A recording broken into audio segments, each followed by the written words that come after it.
Good evening po mga kababayan, ma'am, sir. This is Jam, the Filipino channel, ang inyo pong lingkod. So today is June, September 1, 2025.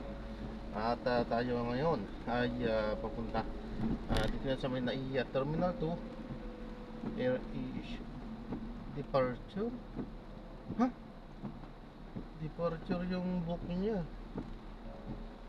Okay, pero dito yan sa may NAIA Terminal 2, Barangay 197, Pasay po yan. At dadalhin po natin sa may LRT 1, Hilpuyat. Tayo lang po, oh.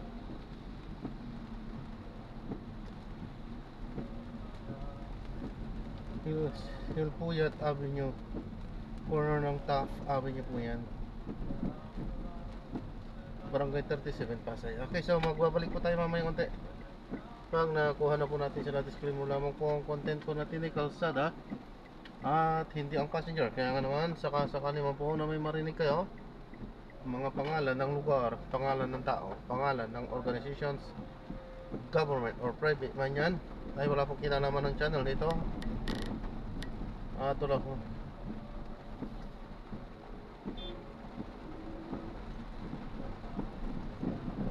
wala pong pinapatungkulan. Lahat po na pinag-uusapan dito ay pabang dito lamang po yan sa loob at wala pong pinapatungkulan sa labas po. So magbabalik po tayo mamaya konti pag nakuha na po natin sila.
Ito yata.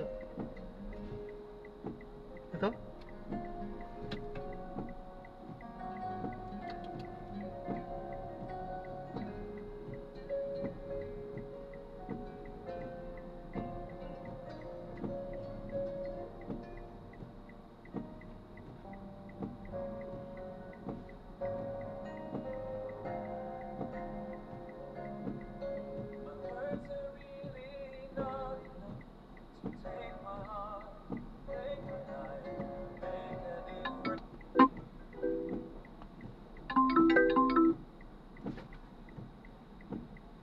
Hello.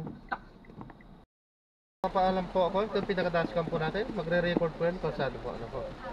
At i-upload yan sa aking YouTube channel, Jam the Filipino channel. Okay lang po, ma'am? Okay. Salamat po, ma'am.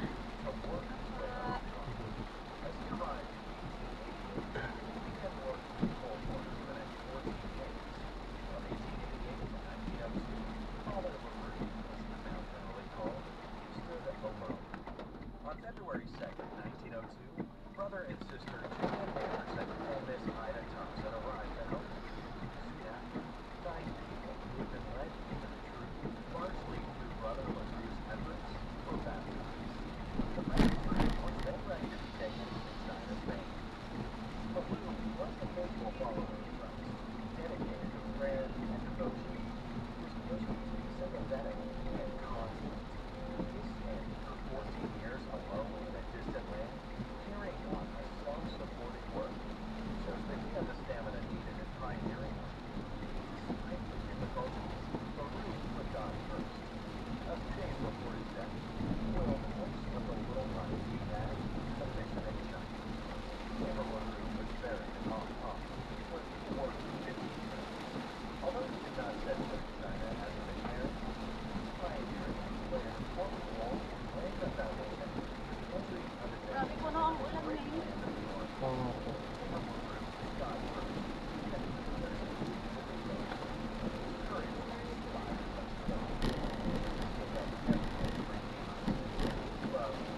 magtagal yan, baha na naman.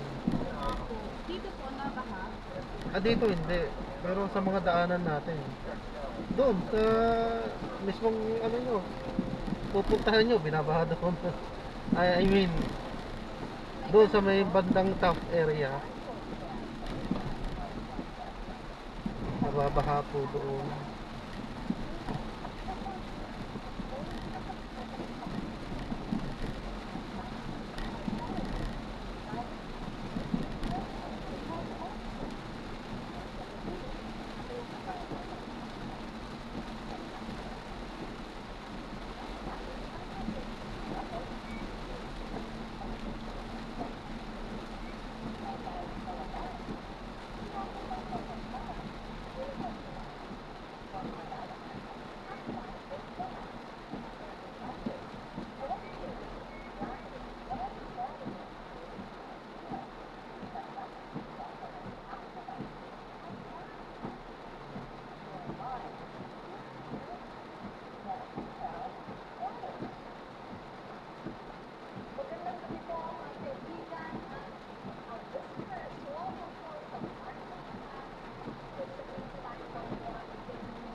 Buti po may grab na, no?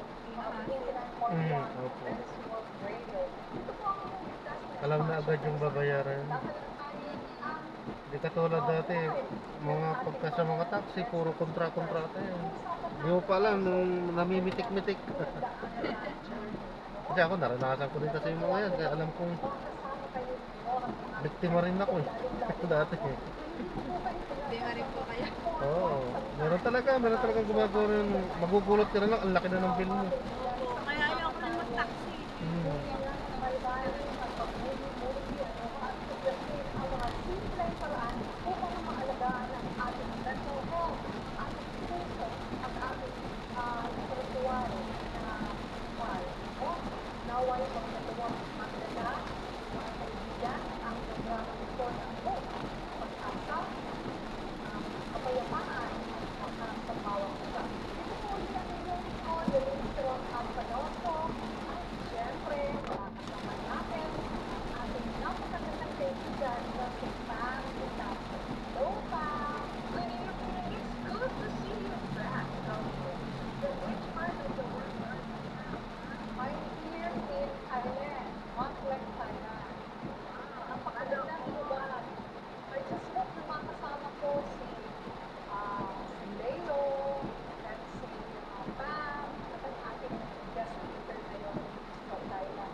Wala po kayong payong, ma'am? Kaya nga po. Okay lang po. Baka mahirapan kayo mamaya pagbaba. Wala yatang... Ay, hindi naman po ako. Okay.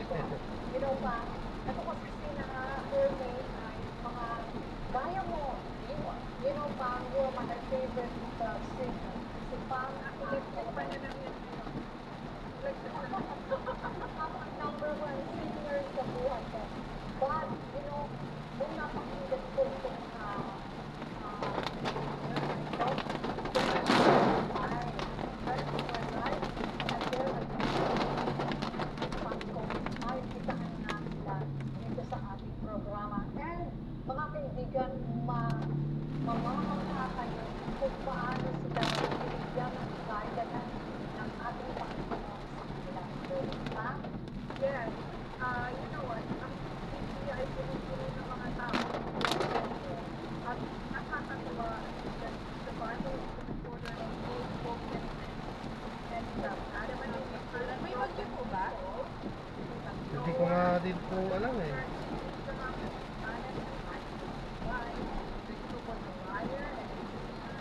Joseph was abused and sold into slavery and he was in prison.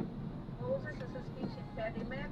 Ay naku, ako din noon may speech impediment and committed murder. And Gideon was fearful and insecure. Samson was a womanizer. Rahab Rahab was a prostitute, and so on and so forth. And my favorite character in the Bible was the best, not really the best, but the ultimate broken person is David. Was David? Yeah. Yes. He was the king, committed adultery, and he orchestrated the murder to cover it up. However, God had delivered him. He was even better as a man after God said, right? Tonight, we're going to unfold things also with our guests. Yes, Dogbe. Yeah, and like what you've said, ang paborito mo ay si King David. Isa siya sa pinakamaraming mga dysfunction at may disorder. But we can see how the Lord leads him. Ano ko? And one of his favorite texts is found in Psalms 42:11. Ano ko? Ang sabi dyan sa wikang Ingles, why are you cast down? O my soul, why are you in turmoil within me? Hope in God, for I shall again praise Him, my salvation and my God. Mga kaibigan, sa talatang ito, pinapakita po ang ang kanyang matinding lungkot at pagkakalita ako. Parang kinakausap niya ang kanyang sarili at kaluluwa. Bakit siya nagulungan, nagulungan? So sa kabila ng bigat ng kanyang nararamdaman, ng kanyang problema, alalahanan niya sa sarili niya, magtiwala ka lang dito. Magtiwala ka lang ang ibang pagkakas. Dahil darating sa sitwasyon, nakulit siya.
Yeah.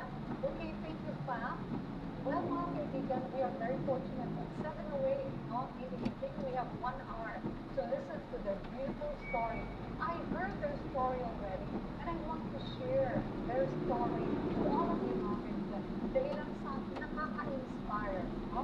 So, kung paano na-inspire yung mga nakarinig sa kanila, they're in Bacolod, and 2 weeks ago in Malaysia, gusto namin na i-share sa inyo.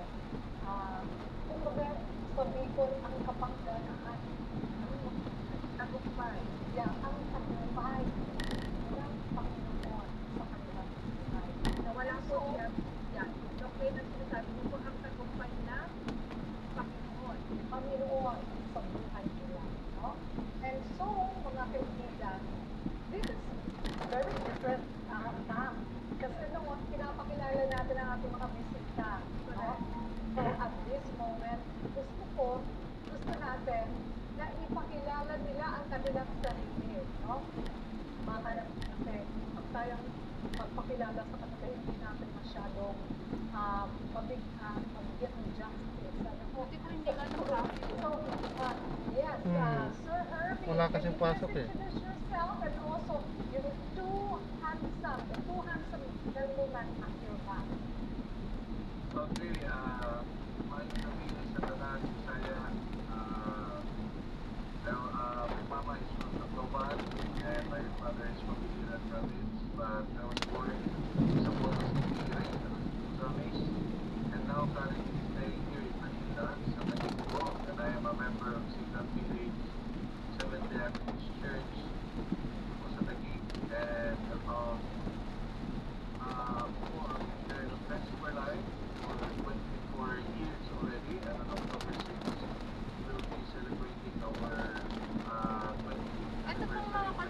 lahat po ay ano, Yes. provided ng company. Ay, hindi po. Sa inyo po to? Kanya-kanya po. Okay po. And principal line is considered as the first initial series 1,000 mm. And yeah, GoPro po ay nabigay ng 1,000 mm. So, yan lang po. Short as that, I have a full-time singing missionary. Next to my life, kasama ko dito. Si Brother Ned. And ang kapit pag-event, from Satanawan, Quezon, a member of Respective Methodist Day Church. At napakaganda ng conversion. One day, mamaisip ko rin interview dito. Siya po ay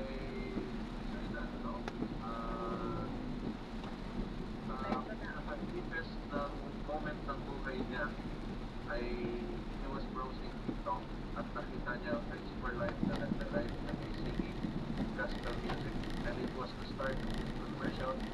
And the Lord allowed him to be a part of our missionary work. Siya ang soundman ng ating grupo, si Ronel Mirandita.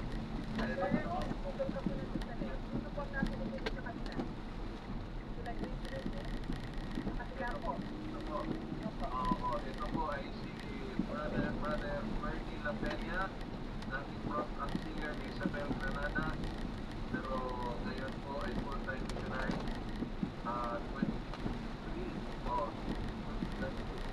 22 years na member na po ng Principal Life Church at dalawa na lang po ulit nila na po sila sa grupo. Pero May malapit po ka na lugawan doon. Ay, yun na. Marami naman siguro kainan doon, pero yung lugawan, hindi ako sure, ma'am.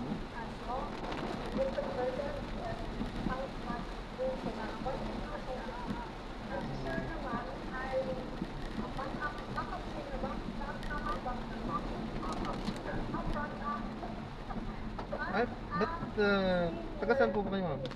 Taga-Pila Laguna na. Ay, bakasyon lang kayo dito? Ano po, nag-crusada po. Po sa Mexican. Anong klase Christian? Ano nga po? Anong samahan po? Anong pangalan? Sons and Daughters of the Living God po. Okay. Pastor po yung tatay ko. Hmm. Magkakahiwalay po kami ng aeroplano. Yun lang. Galing po kami Tacloban. Nag-crusada po kami doon ng ano na may church po kami. So many listeners, maraming listeners ang may full chance, hindi lang sa Metro Manila, but Kasarado yata po. stations, no? Sa iba't ibang mga Hindi. probinsya. And there are so Kala ko many of us, sarado. so many Iikot tayo ng ang layo kung sarado. for into depression. Pero, How do you really, depression? Kumusta ka rin? pero nauna na sila o hindi pa kayo ano? Hindi kayo ang nauna? Ako po ang naunang flight, 6 po. Yung isa pong kasamahan namin na miyembro din po namin, alas 7. Mhm. Yung tatay at ate ko po, alas 8. Magkakaiba nga po kami ng aeroplano. Ayos. Pero isa lang yung tutuluyan niya. Yung pastora po, taga dito lang po yun sa Manila. Pero kami po nung... Yung tatay ko po, nakatira siya sa Pangasinan, pero tutuloy muna siya sa Pilipinas. Nakatira sa Pangasinan, ibig sabihin doon nagmi-mission talaga? Opo, bishop po kasi yun eh.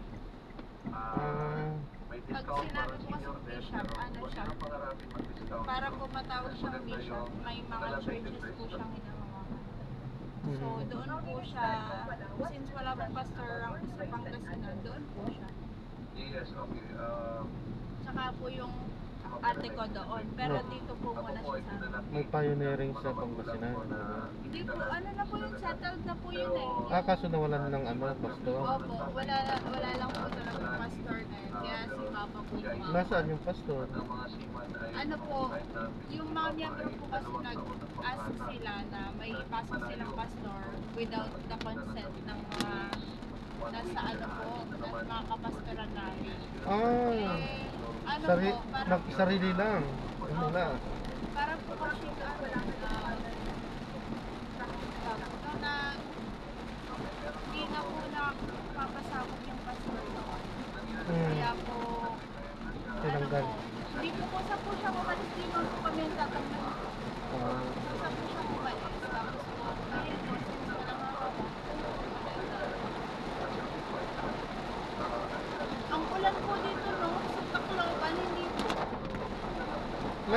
naman. Ngayon lang din namang itong gabi na nga.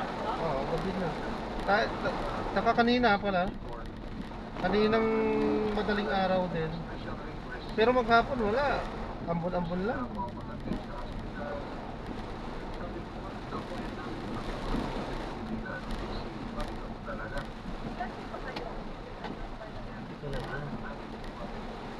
Bigyan na po, no? Malapit na po tayo. Actually dyan na po. Tatawid lang po tayo dyan. Kaso bawal magbaba kasi dyan. So talagang doon sa babaan, medyo banda rin ng konti. Ano?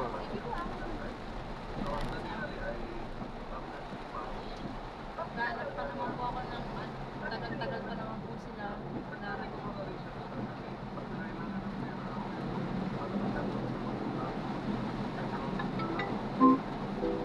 Ay, goto yata yun. Ibig sabihin, lugawan yun. Saan pa? Open. Yun, no? Yung 5-star pa? No, kaso hindi tayo pwedeng magbaba dyan. Banda ron, ng konti, medyo malayo pa Chicken nung po yan Ha? Chicken po. Chicken ba? Aba. Gutuin, ha? Yan. Guto rin. Restaurant. Ay, Paris Mami Restaurant. Ayun o, ayun o. oo nga. Paris Mami Restaurant siya. Diyan na lang ako pumunta. Kaso lakaran nyo na, no? Kasi hindi tayo pwede dyan magbaba. Ako, wala po.